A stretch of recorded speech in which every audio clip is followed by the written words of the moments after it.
teman-teman. Kak, kita mau berbagi cerita sebagai COVID survivor, suami saya. Untuk kalian semua yang banyak di MDM saya tanya, kok bisa sih kena di mana, kapan kenanya, gimana prosesnya, apa gejalanya. Nanti kita berbagi untuk kalian semua ya. Because sharing is caring. Jadi kita berdua mau berbagi pengalaman yang kita alami sendiri.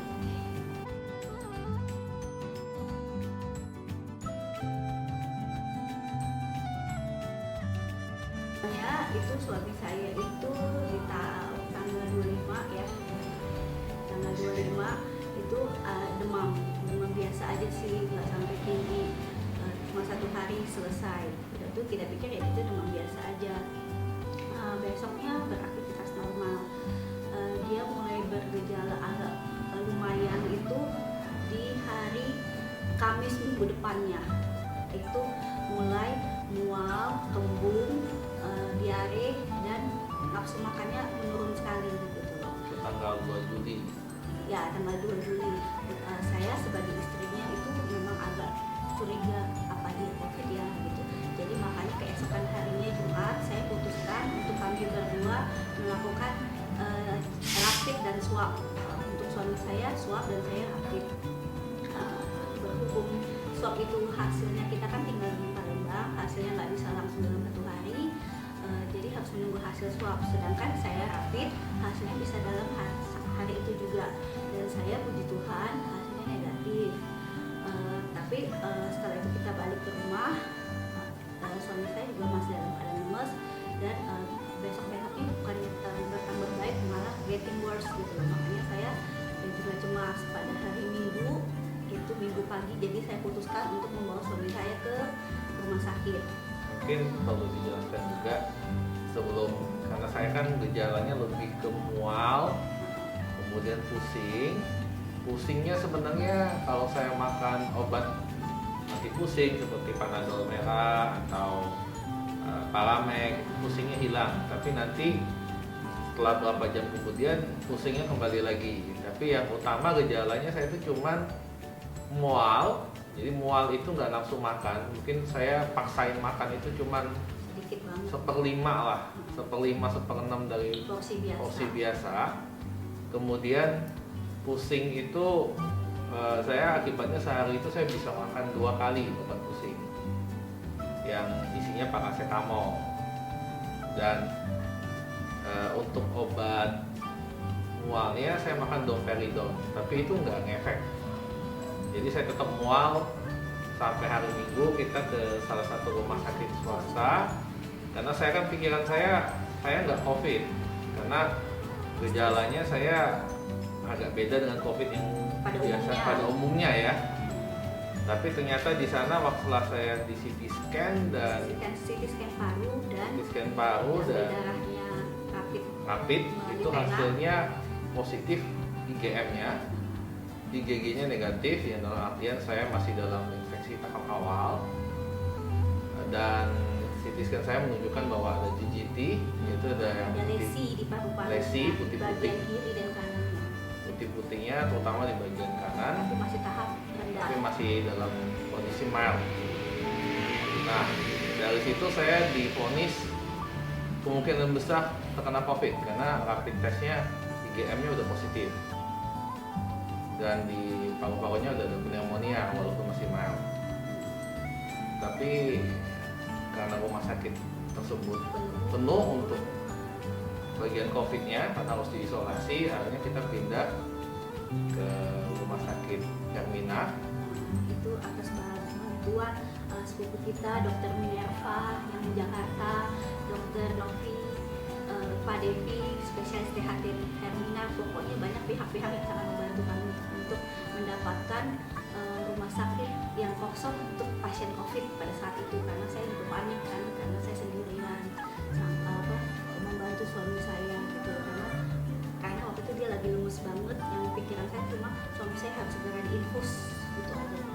Ya karena saya nggak bisa makan muntah-muntah, muntahnya sih tidak begitu sering, mungkin dalam sehari itu 1 atau 2 kali. Tapi dikasih ondansetron pun setelah saya masuk rumah sakit, obat yang dikasih ke saya itu ondansetron, yaitu obat mual, tapi itu nggak ngefek kalau menurut saya, tidak ada perubahan. Kemudian levofloxacin antibiotik, azitromisin antibiotik, vitamin C dan sukalat. Sukalat ini juga obat anti mual, supaya sebelum makan dimakan dulu sukalatnya. Tapi saya nggak merasakan perubahan setelah dikasih obat tersebut.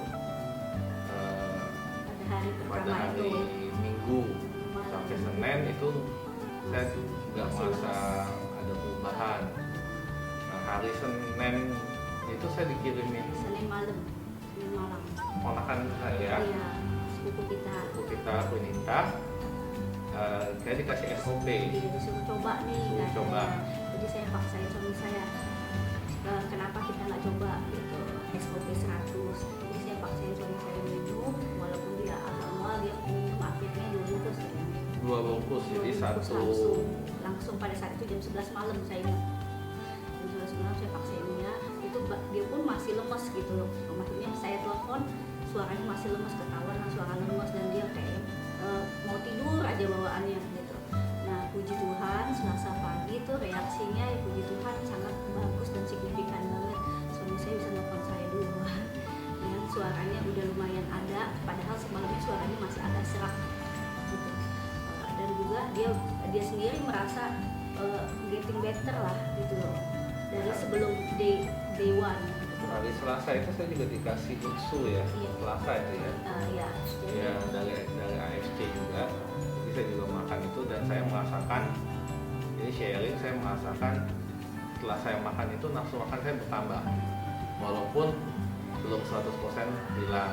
Dan saya juga dinasihatin oleh kawan saya, jadi tiap jam 3 sore saya mencoba untuk berdoa kawan-K.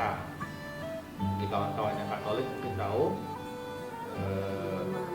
teman-teman yang Katolik itu saya doa kawan-K, mohon kesembuhan dan mohon agar keluarga saya swabnya negatif, karena setelah saya didiagnosa positif, memang hasil swab belum keluar. Tapi kan menurut hasil CT scan sama rapid 80% suami saya itu positif COVID-19. Jadi karena kita kan punya anak kecil, jadi pada hari Senin ya kami memutuskan untuk seisi rumah ini swab semua, tes swab, karena swab kan yang pasti ya PCR. Dan puji Tuhan hasilnya kami dapat di hari Kamis, kami sekeluarga negatif.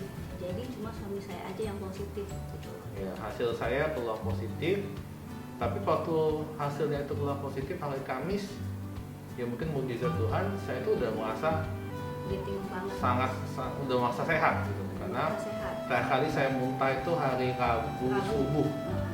Hari Rabu subuh itu saya muntah, hari Rabu saya masih agak nggak enak, tapi hari Kamis langsung makan saya udah kembali. Mualnya mungkin masih sedikit lah, pusingnya udah nggak lagi. Dari hari Rabu lah pusingnya udah nggak lagi. Dan kan hasil swab saya itu baru keluar hari Kamis. Saya itu baru hari Kamis saya dikasih oseltamivir. Oseltamivir itu Tamiflu ya, kalau mungkin orang yang tahu, itu salah satu opsi obat COVID, karena sekarang COVID belum ada obatnya. Tapi hari Kamis itu sebenarnya saya kan baru makan kan hari Kamis malam itu. Sebenarnya hari Kamis itu saya udah merasa 80-90% udah enak. Dan hari Jumat itu saya udah merasa 100% udah normal. Makan udah normal, mual udah nggak lagi, pusing udah nggak lagi. Jadi saat itu sukalat sama ondansetronnya di stop karena sudah tidak mual lagi.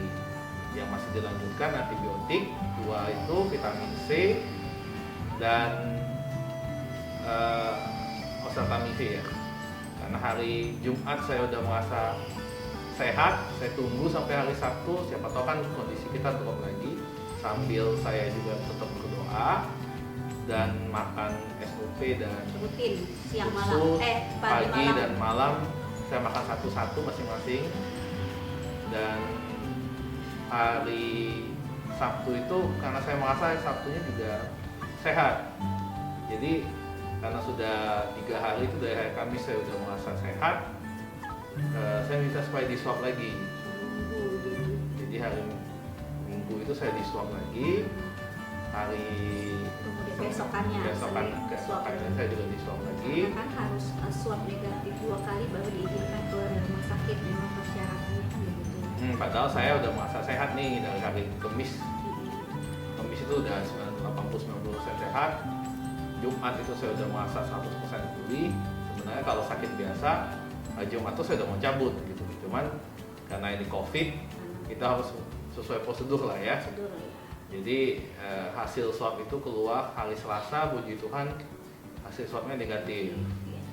Saya juga kaget, cepet banget ya. Cuma antara 8 atau 9 hari cuma di rumah sakit gitu. Saya pas ditelepon sama dokter, dapat WA dari dokter Atika, Ibu, Bapak udah bisa dijemput hari ini. Tapi nanti Ibu siap-siap aja. Wah, pokoknya saat itu saya merasa puji Tuhan banget. Terima kasih Tuhan Yesus. Semua karena berkat Tuhan, karena saya pikir itu mungkin suami saya itu mungkin bisa keluar tuh hari Kamis atau Jumat gitu kan. Kalau prediksi hasil swabnya ternyata juga dokter Atika sangat membantu sehingga hasil swab kita dapat di hari Selasa. Jadi suami saya Selasa malam itu saya jemput di rumah sakit Hermina Palembang, boleh kembali ke rumah dan keadaan suami saya boleh kerja sendiri, udah sehat, puji Tuhan, normal seperti biasa. Tapi kita harus tetap mematuhi standar-standar COVID kan. Jadi dokter menyarankan walaupun udah boleh dari rumah sakit, karantina isolasi mandiri dulu selama 2 minggu. Dan di sini juga kami mau terima kasih khususnya untuk teman-teman semua yang membantu, keluarga saya dan orang tua kami yang sangat suportif. Udah tuh kakak-kakak ipar, Jesse, Kak Is, Rona, Mary, pokoknya Kak Yanto yang di Singapura, teman-teman baik saya semuanya yang saya nggak bisa sebutin satu-satu, pokoknya mereka sangat membantu sekali lah, sangat support saya. Dan juga tim rumah sakit Hermina, para suster yang baik, dokter Reni, dokter Atika, dokter Linda,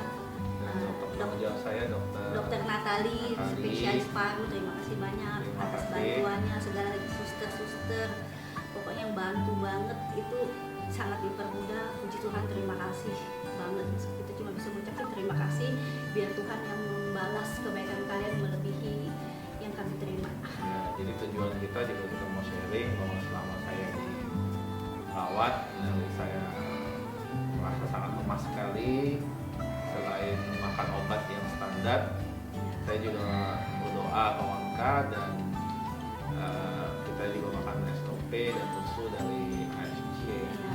Karena itu tuh semuanya ada aja tangan Tuhan yang membantu. Kamu coba ini itu.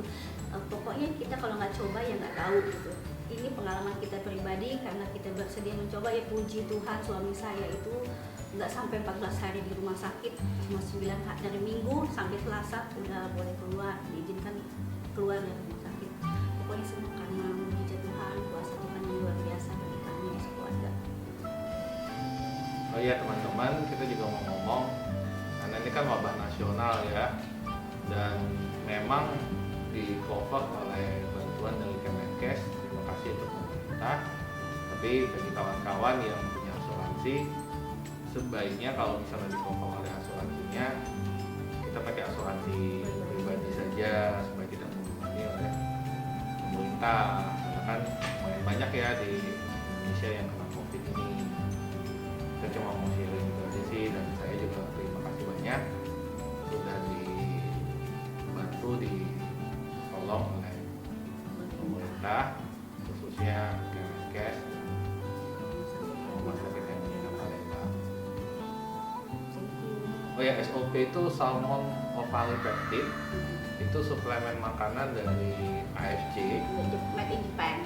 made in Japan. Kalau yang Utsu itu juga suplemen, jadi isinya kalau nggak salah ada salmon, kemudian ada berlian dan semuanya.